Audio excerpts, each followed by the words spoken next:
ભરૂચ જિલ્લાના ખેડૂતો ફરી એકવાર આંદોલનના માર્ગે પાવર ગ્રીડ લાઇનમાં વિરોધમાં ખેડૂતોની વિશાળ ટ્રેક્ટર રેલી હાંસોટ અંકલેશ્વર જંબુસરના ખેડૂતો ઉમટ્યા રેલીમાં આમોદ અને વાગરા તાલુકાના ખેડૂતો રેલીમાં જોડાયા પાવર ગ્રીડ લાઇન માટે યોગ્ય વળતરની માંગ સાથે વિરોધ પોલીસે રેલીને અંકલેશ્વર ભરૂચ વચ્ચે અટકાવતા વિવાદ થયો ખેડૂતો અને પોલીસ વચ્ચે ઉગ્ર વાતચીત થઈ પોલીસ સાથેની રકઝક બાદ પોલીસે રસ્તો કર્યો ચક્કાજામ અંકલેશ્વર ભરૂચ રોડ ઉપર ખેડૂતોનો ચક્કાજામ રસ્તા ઉપર બેસીને ખેડૂતોએ કર્યો વિરોધ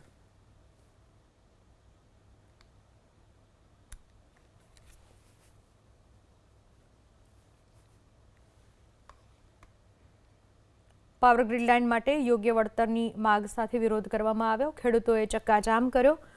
પોલીસે મામલો થાળે પાડવાનો પ્રયાસ કર્યો પરંતુ પોલીસ અને ખેડૂતો વચ્ચે ઉગ્ર વાતચીત બાદ ખેડૂતો રોષ પર જોવા મળ્યા ખેડૂતોએ વિશાળ ટ્રેક્ટર રેલી યોજી હતી દ્રશ્યોમાં જોઈ શકાય છે ખેડૂતોએ આ રીતે ટ્રેક્ટર રેલી યોજી હતી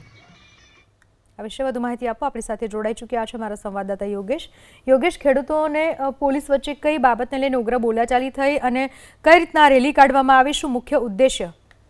ભરૂચ જિલ્લાના જે જંબુસર આમોદ આ બાજુ હાંસોટ થી લઈને અંકલેશ્વર તાલુકા ઝઘડિયા તાલુકાના જે ગામો છે ત્યાંથી પાવર ગ્રીડ પસાર થઈ રહ્યું છે પાવર ગ્રીડને સરકાર દ્વારા ચૂકવણી પણ કરવામાં આવી છે પણ એ જે ચૂકવણીના ભાવ છે એનાથી ખેડૂતો નારાજ છે જેની રજૂઆત કરવા માટે આજે કલેક્ટર કચેરી જઈ રહ્યા હતા અને એ લોકોએ ટ્રેક્ટર રેલી યોજી હતી જેમને થોભાઈ દેવામાં આવતા ખેડૂતો રોષે ભરાયા છે અને હાલ પોલીસ જોડે સંઘર્ષ ચાલી રહ્યું છે જી આભાર આપનો તમામ માહિતી બદલ।